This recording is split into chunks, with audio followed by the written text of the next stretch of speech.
Hello ඉතින් ඔයාලත් A-level වලින් පස්සේ මෙඩිකල් ලැබොරටරි ෆීල්ඩ් එකට එන්න හිතාගෙන ඉන්න කෙනෙක්ද? එහෙමත් නැත්නම් මේ ෆීල්ඩ් එක ගැන උනන්දුවක් දක්වන කෙනෙක්ද? එහෙනම් මේ MLT සහ MLS කියලා දෙකක් තියෙනවා කියලා ඔයාලා දන්නවද? මොකද්ද මේ MLT කියන්නේ? මොකද්ද මේ MLS කියන්නේ? අද වීඩියෝ එකෙන් කතා කරන්නේ ගැන. එහෙනම් මාත් එක්ක දිගටම රැඳිලා ඉන්න කියලා ආරාධනා කරනවා. MLT Medical Laboratory Technologist. එහෙමත් නැත්නම් වෛද්‍ය රසායනාගාර තාක්ෂණ ශිල්පී. MLS ඒ කියන්නේ Medical Laboratory Scientist. වෛද්‍ය රසායනාගාර විද්‍යාඥයන්. හරි. මුලින්ම අපි බලමු කවුද මේ MLT කියන්නේ කියලා. ඔයාලා දන්නවා ඇති, සමහර විට දන්නේ නැතුවත් ඇති. මුලින්ම ඒ කියන්නේ මීට කලින් රජයේ රෝහල් වල MLT තනතුර සඳහා බඳවා ගැනීම සිද්ධ කරේ ඩිප්ලෝමා එකකින්. MLT ඩිප්ලෝමා එක තියන අයට තමයි මේ තනතුර සඳහා බඳවා ගැනීම සිද්ධ කරේ. MLT ස්කූල්ස් වලින් මේ ඩිප්ලෝමා එක දුන්නා. පසු කාලීනව මීට අවුරුදු කිහිපයකට කලින් තමයි මේ රාජ්‍ය විශ්වවිද්‍යාලවලට MLS කියන උපාධිය හඳුන්වලා දුන්නේ. ඩිප්ලෝමා එක නවත්තලා. මේ වෙනකොට ඩිප්ලෝමා දෙන්නේ නැහැ. MLS ඩිග්‍රී එක විතරයි දෙන්නේ. ඉතින් මේ MLT තනතුරට බඳවාගත්ත ඩිප්ලෝමා එකේදී ප්‍රධාන වශයෙන් MLT කියන එකෙන් බලාපොරොත්තු වෙන්නේ එයාට ලැබෙන ප්‍රොසීඩියර් එකක් හරියට හරි ටෙක්නිකල් ස්කිල්ස් භාවිතා කරලා හරි විදිහට කරන එක. ඒ කියන්නේ ටෙස්ට් එකක ප්‍රොසීඩියර් එකක් ලැබුණට පස්සේ ඒකේ අදාළ මේ උපකරණ නිසි ආකාරව හසුරුවලා ඒ මිනිමුම් හැම දෙයක්ම හරියට අරගෙන ඒ ටෙස්ට් ප්‍රොසීඩියර් එකක් හරියට ටෙක්නිකල් ස්කිල්ස් වලට අනුව සිද්ධ කරන එක තමයි MLT කෙනෙක්ගෙන් ප්‍රධාන වශයෙන් බලාපොරොත්තු වෙන්නේ. ඒ ඩිප්ලෝමා එකේදී ඒ නිසා ඒ කුසලතාවය තමයි මුලින් ලබා දුන්නේ. MLT ඩිප්ලෝමා එකේදී ඒක නිසා මූලිකවම අවධානය යොමු කරේ අපි කියනවා hands on skills. ඒ කියන්නේ අපේ අර ටෙක්නිකල් ස්කිල්ස්, ඒ කියන්නේ අපිට ඒවා කිරීමේ හසුරු කුසලතාව ලබා දෙන එක, ප්‍රැක්ටිකල් නොලෙජ් එක, ඒවා තමයි වැඩිපුර මේ ඩිප්ලෝමා එකේදී මූලිකව ෆෝකස් කරේ. ඒ කියන්නේ ඒ ඇනලයිසස්, අපි මේවා මෙෂර් කරන්න ගන්න ඇනලයිසස්, හරියට හසුරුවන විදිහ, ඊට පස්සේ මේ වගේ හරි ස්කිල්ස් භාවිතා කරන විදිහ, ඒ කියන්නේ මේ උපකරණ හසුරුවද්දී මේවා හැන්ඩල් කරන්න කොහොමද, මේ දේවල් තමයි MLT තනතුර සඳහා තිබේ MLT ඩිප්ලෝමා එකේදී ලැබලා දුන්නේ. එතකොට පසු කාලිනව තමයි MLS කියන මෙන්න මේ ඩිග්‍රී එක හඳුන්වලා දුන්නේ. එතකොට මේ ඩිප්ලෝමා එකේ ඩිග්‍රී එකේ ප්‍රධාන වෙනස්කම් මොනවද? දැනට රාජ්‍ය විශ්වවිද්‍යාල 4කම MLS උපාධිය ලබා දෙනවා. පේරාදෙණිය, ශ්‍රී ජයවර්ධනපුර, රුහුණ සහ යාපනය.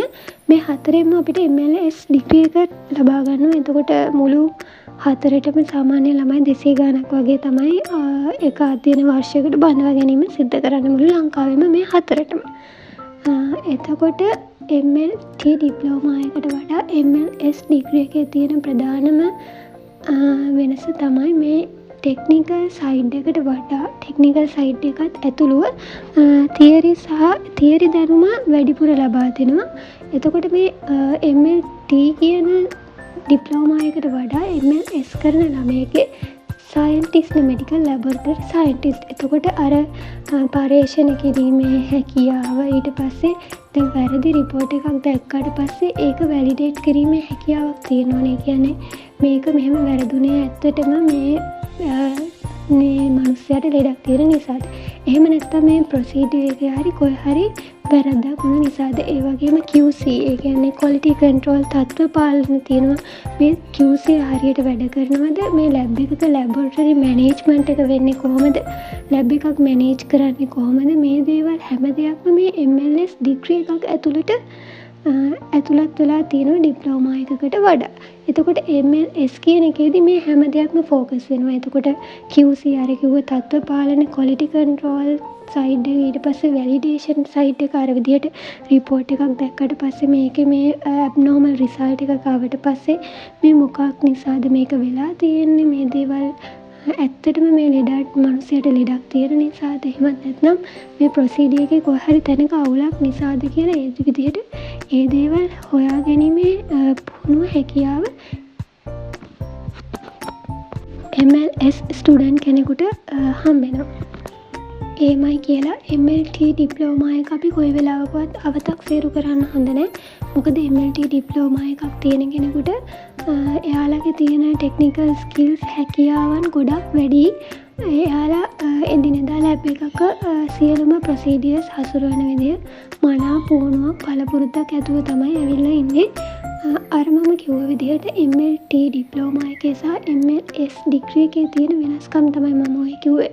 මොකද ඩිප්ලෝමා එක දෙන්නේ අවුරුදු 2යි, MLS ඩිග්‍රී එක කියන්නේ අවුරුදු 4ක ගෞරව උපාධියක්.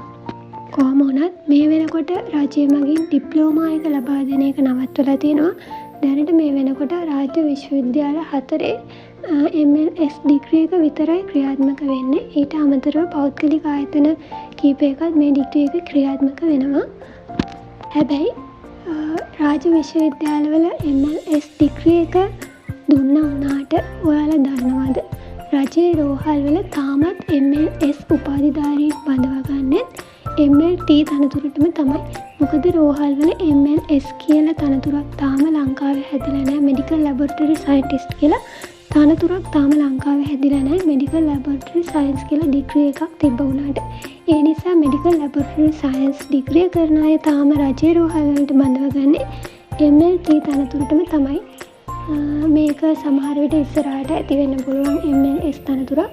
සමහර විට ඇති නොවෙන්නත් පුළුවන්. ඒ ගැන අපි කියන්න දන්නේ නැහැ. කොහොම වුණත් මේ වෙනකොට MLS ස්ටුඩන්ට්ස් ලව බඳවාගන්නේ MLS ග්‍රැජුවේට්ස් ලව බඳවාගන්නේ MLT තනතුරටම තමයි. ඉතින් ඔන්න ඔය විදිහට තමයි මේ MLT කියන එකයි MLS කියන එකයි වෙනස් වෙන්නේ. මම හිතනවා මේ ගැන අවබෝධයක් ඔයාලට මේ වීඩියෝ එකෙන් ලබා ගන්න පුළුවන් වෙන්න ඇති කියලා. ඉතින් මේ හෙල්ත් ෆීල්ඩ් එකේ ඇලයිඩ් හෙල්ත් ෆීල්ඩ් එකේ MLT වගේම අනිත් දේවල් ගැන දැනගන්න මාත් එක්ක දිගටම රැඳිලා ඉන්න කියලා ආරාධනා කරනවා. එහෙනම් අලුත් වීඩියෝ එකකින් ආයෙත් හම්බෙමු.